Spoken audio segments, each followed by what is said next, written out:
we're just going to take a quick look at the resources and ideas for change and new beginnings. There's specific resources that we've already created for this. If you want to go to the topics area, and if you just have a little look in the topics area here, you can say there's a change and new beginnings area here. Okay, so there's some letter writing, there's some writing projects up here. There's a leaflet project, there's some postcards that you can use. There's also some new resources if you've got children moving to secondary school as well. So you can see there's one here that says transition to secondary school, and you can see here there's all sorts in here. Was all about sort of friends, freedoms. There's transition profile.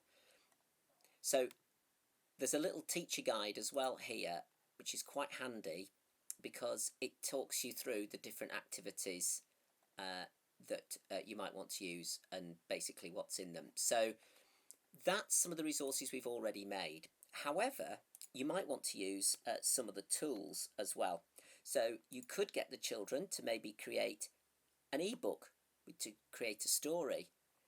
This could be a book about their time in their class or at the school.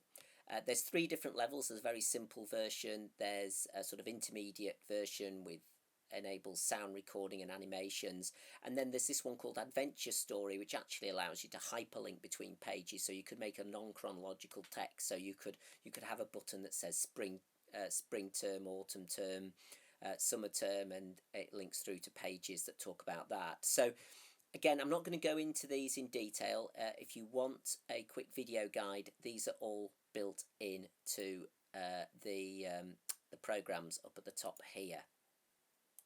So very easy to add your own photos and content into it, an ebook. You might, on the other hand, want them to create a book about their time in the class. So again, you could just use the blank book and create extra pages within that. If you wanted the children working together to say, remember when type of activity, then you could create something like a To Connect for them to contribute to. So here's one I made earlier. So you could create a remember when in our class, and here's some contributions that children have added, and all the class would be able to contribute to this if you make it collaborative. You can see this is collaborative because it's got the little green pulsating Wi-Fi signal up at the top. Don't forget, if you wanted to find out who wrote We Beat Haxby Road, if you click on the little edit button there and click history, you'll be able to see which child added that and when they added it. Okay, so all children could contribute to that, whether they're in school, out of school.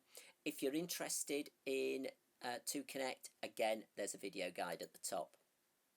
The other tool you might want to use is To Write, where they could write about times, so they could collaborate maybe in groups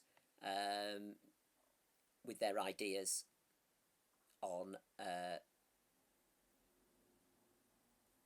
remembering what they've done during the year, during the school, funny stories, etc. And finally, you could create an end of year blog.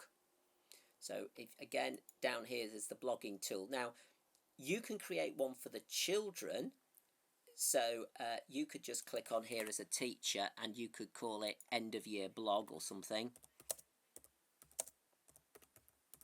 or just end of year.